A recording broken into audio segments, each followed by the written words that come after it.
Barbecue brothers and sisters, this is Pete with Backdraft Barbecue coming at you. Beautiful day. We're here with our friends at Curry Ace Hardware. Ace is a place for the helpful hardware folks, as John Madden would say. And we're going to be cooking one of my all-time favorite foods, Caveman steaks. Caveman steaks, it seems awesome, the name. When you cook it, people freak out. It's awesome to see their faces. But after they taste it, they don't say much because number one, their mouth is full of steak. But second off, it's delicious. And they can't believe how good the steak is cooking in such a barbaric manner. So the first thing you gotta do is set up your egg properly. We've got a big green egg going and she's ripping full tilt. It doesn't have the convector in it. It doesn't have a griddle in it. It has no grate in it. There's nothing in it. And we'll show you the shot when we actually put the meat on. It's basically just full of lumped charcoal that's been lit. Speaking of charcoal,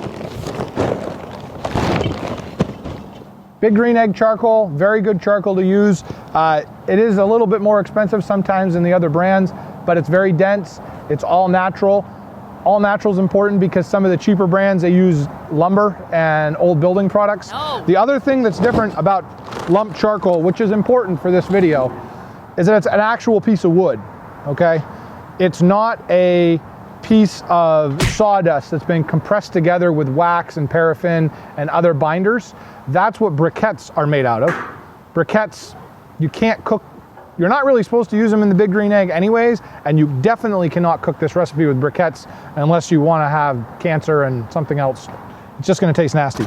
So we use lumped charcoal for the big green egg. That being said, our next step, once the egg is set up and loaded with charcoal, it's been lit, we want that good bed of coals to get developed. We then move on to our meat. Now, I cannot stress enough having a good butcher to work with. My butcher likes me so much that he picks meat out and puts my name on it.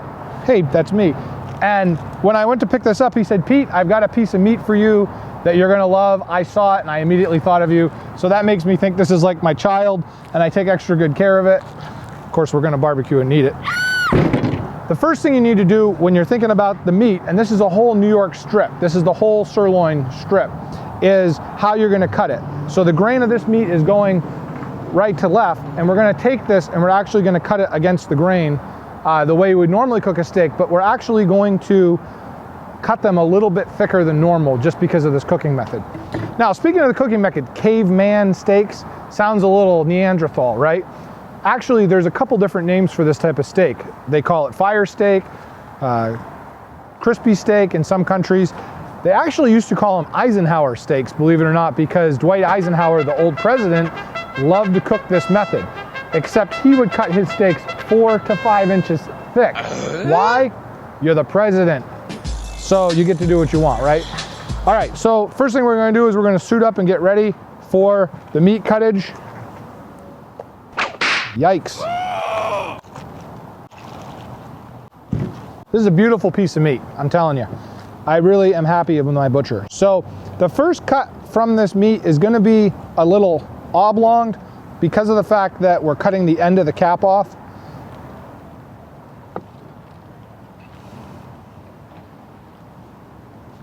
But it will actually still make a nice steak. One of the things with this steak you might think about doing is trimming some of the fat off, right? That's not advised because this actual cooking method is gonna take this chunk of fat and turn it into a piece of deliciousness. It's like bacon's red-headed stepchild. Once we get this on the coals, you'll see what happens. It gets super crispy. So we'll take and we'll cut up a couple of these steaks. We're not gonna cook the whole thing right now, but we'll take 2 for the purposes of this cooking demonstration. All right, again, nice, probably about 1 inch thick. You could go a little thicker if you wanted to, but I like my meat medium to medium rare, not still mooing. Once we have a couple steaks in the pan, what we're gonna do is we're gonna season it. Now, here's where some people really differ on this, and you can get wild and crazy if you decide to. I am just using my proprietary steakhouse seasoning blend. It's just garlic, dried onions, salt, pepper, paprika, and a few other miscellaneous small items. But actually, to make this recipe shine, salt and pepper. Salt and pepper. Now, some people say, oh, if I put the spices on here and I end up cooking it on the egg the way you're gonna, it's gonna burn everything. not true. I have actually seen people cook this recipe with whole peppercorns before, and they embed themselves right in the meat, get a little burn, but they still turn out fine. So what I'm gonna do again is just take my spices and sprinkle some on the top.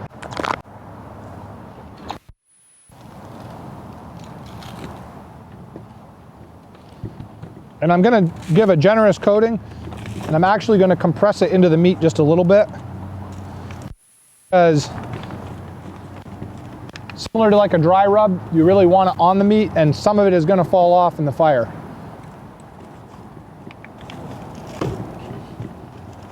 So again, you can see these steaks are well seasoned. Now we're gonna throw them on the grill. All right, so we've got the eggs set up. Again, no convector, no griddle, no nothing. And what we're gonna do now is we wanna start cooking as soon as we can see that the charcoal itself is grayed up.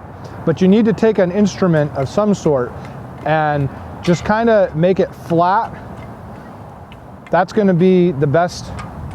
That's gonna be the best for what we're about to do. Once this is grayed up and ashed this way, and you can see little fireflies going, that tells me we're in Optimus Prime mode to start this recipe.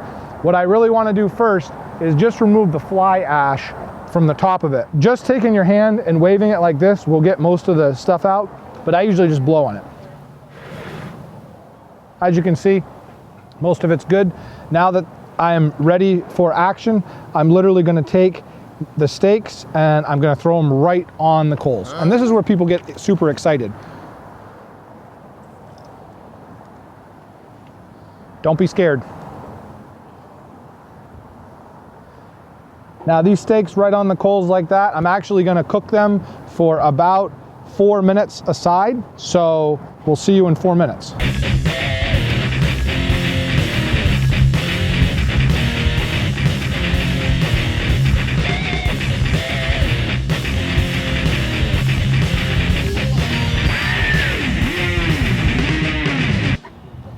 Okay, I'm gonna open the lid again now because it's been cooking for a little while. Remember, at high temperatures to burp the egg.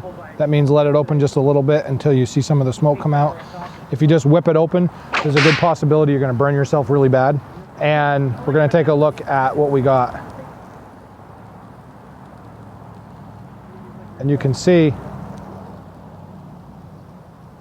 this steak is looking really good. I'm gonna flip it one more time. Apologize, I know it's hard to see the steak because of all the smoke. That's the fat rendering itself. Again, it's looking good. Again, if there's a stray piece of charcoal on the meat, just knock it off. It's not a big deal. All right, so again, 5 to 7 minutes per side, but it could be a lot less depending on how thick the steak is. And we're gonna pull the steaks out. There may be a little crust on them. There may be a little bit of charcoal. That's okay. You may have a hard time seeing the steak. Again, just understand there's a little crust on it, but it's not as bad as you would think being directly on the coals. We're gonna let these rest for approximately 5 minutes. That's gonna complete the cooking process, and then these steaks are gonna be ready to mow down on. So these have rested for 5 minutes, they're ready to go. Let's take a look and see what they look like. I've got a sanitized table now in front of me. Again, the steak does look really good. You can see it cuts beautiful.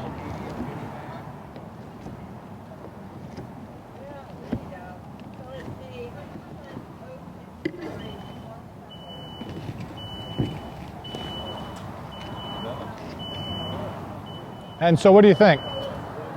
I think it looks good. Of course, we want to check it to make sure that it's done. I can see again, perfect medium rare, looking delicious. And how does it taste? Oh, smack your mother. That is good. That's very good.